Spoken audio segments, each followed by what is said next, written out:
Praise the lord. కుటుంబ ఆశీర్వాదం పొందుటకు మిమ్మల్ని ప్రేమతో పవర్ ఆఫ్ ప్రైజ్కి ఆహ్వానిస్తూ ఉన్నాను. ఈ దినం పరిశుద్ధాత్మ దేవుడు మనతో మాట్లాడుచున్న ఆయన యొక్క వాక్కు కొరింథీయులకు రాసిన మొదటి పత్రిక 11వ అధ్యాయం 3వ వచనం ఈ విధంగా ఉంది. ప్రతి పురుషునికి శిరస్సు క్రీస్తనియు, స్త్రీకి శిరస్సు పురుషుడనియు, క్రీస్తునకు శిరస్సు దేవుడనియు మీరు తెలుసుకొనవలనని కోరుచున్నాను. సో ఇక్కడ అపోస్తలుడైన పౌలు చాలా చక్కని విషయాలు చెప్తూ ఉన్నాడు. నేను క్రీస్తుని పోలి నడుచుకున్న ప్రకారం మీరు కూడా నన్ను పోలి నడుచుకొనండి.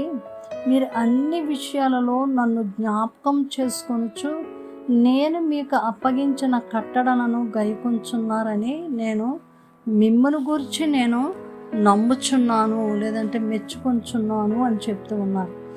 అపోస్తలుడైన పౌలు కొరింథీ సంఘాన్ని ఆయన ఎంతో ప్రేమిస్తూ ఉన్నారు.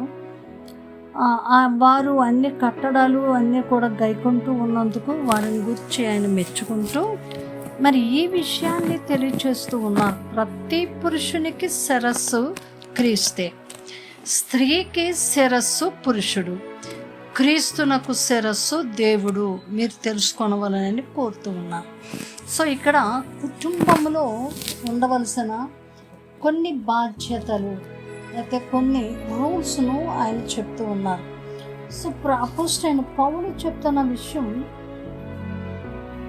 ప్రతి పురుషునికి శిరస్సు క్రీస్తు. సో ప్రతి పురుషునికి కూడా శిరస్సు క్రీస్తే, క్రీస్తే పురుషునికి శిరస్సు. అలాగే స్త్రీకి శిరస్సు పురుషుడు, అలాగే క్రీస్తునకు శిరస్సు దేవుడు, తండ్రి అయిన దేవుడు. అంటే ఇక్కడ సంఘంలో మనం గమనిస్తూ ఉన్నప్పుడు కొన్ని కుటుంబాలు స్త్రీ పురుషునికి ఇవ్వవలసిన ఆధిక్యత ఇవ్వలేకపోతూ ఉన్నారు.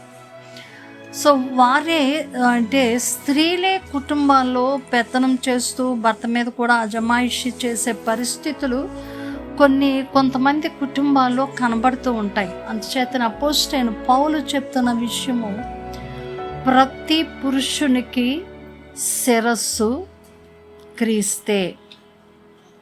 అంటే ప్రతి పురుషుడు కూడా తనకు శిరస్సు క్రీస్తు ఉన్నాడని, క్రీస్తుకు అన్ని విషయాలలో లోబడాలని ఆ విషయాన్ని పురుషుడు గ్రహించాలి.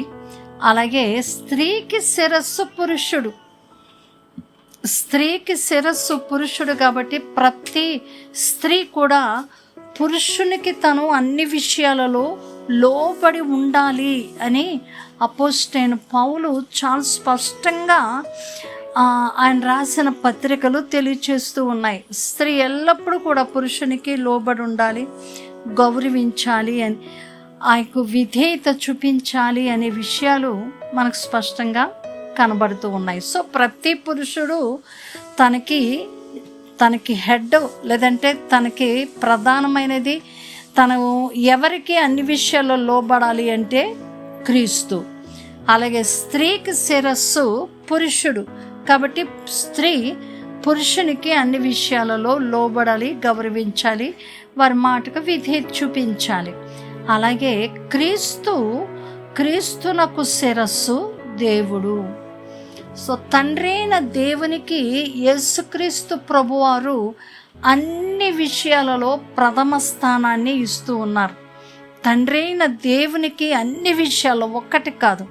ఆయన ఏం చెప్తారంటే, నేను నా తండ్రి చిత్తాన్ని నెరవేర్చుట కొరకే నేను ఈ లోకానికి వచ్చి ఉన్నాను, నా ఇష్టాలు నెరవేర్చడానికి కాదు, తండ్రి యొక్క చిత్తము నెరవేర్చబడాలి అని యేసుక్రీస్తు ప్రభువారు అన్ని విషయాలలో ప్రథమ స్థానము తండ్రి అయిన దేవునికి ఆయన ఇచ్చి ఉన్నారు. అందుచేత ప్రతి పురుషుడు అన్ని విషయాలలో క్రీస్తుకు లోబడాలి. ప్రతి స్త్రీ పురుషునికి లోబడాలి. ఎందుకంటే ప్రతి పురుషునికి క్రీస్తు శిరస్సు, ప్రతి స్త్రీకి పురుషుడు శిరస్సు.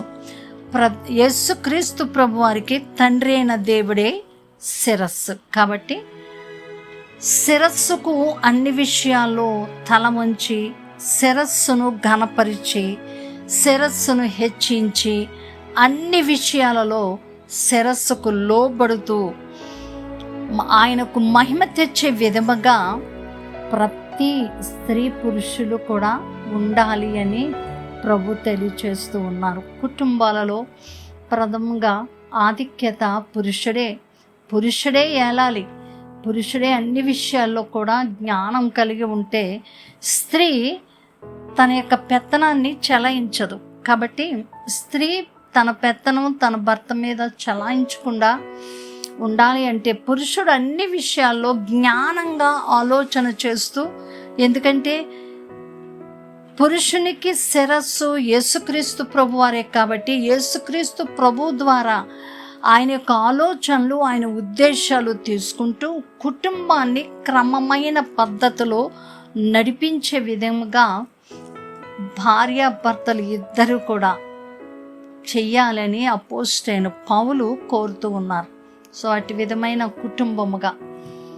తర్వాత పురుషుడు అన్ని విషయాలలో అంటే ఒక అధికారిగా ఒక ఉన్నతమైన స్థాయిలో ఉన్నప్పటికీ స్త్రీ తన బిడ్డలను కని పెంచుతున్న విషయంలో తను ఒక ఉన్నతమైన స్థాయిలో ఉంది. కాబట్టి స్త్రీ పురుషులు ఇద్దరూ కూడా ఒకరిని ఒకరు గౌరవించుకుంటూ, ఒకరిని ఒకరు సన్మానించుకుంటూ, ఒకరిని ఒకరు హెచ్చించుకుంటూ బిడ్డలకు మాదిరికరమైన కుటుంబముగా ఉండాలని అపోస్తలుడైన పౌలు కోరుతూ ఉన్నాడు. ఆ విధంగా మీ కుటుంబం అంతయు ఆశీర్వదించబడును గాక. ఆమేన్.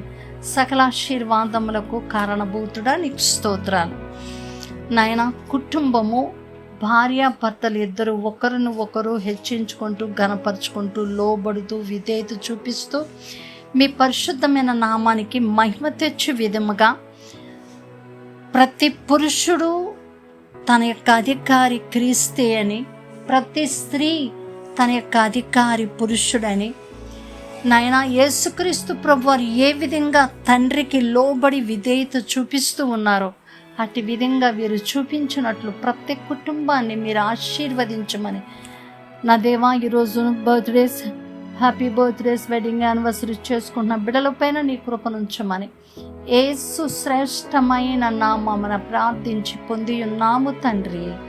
ఆమేన్, ఆమేన్. God bless you.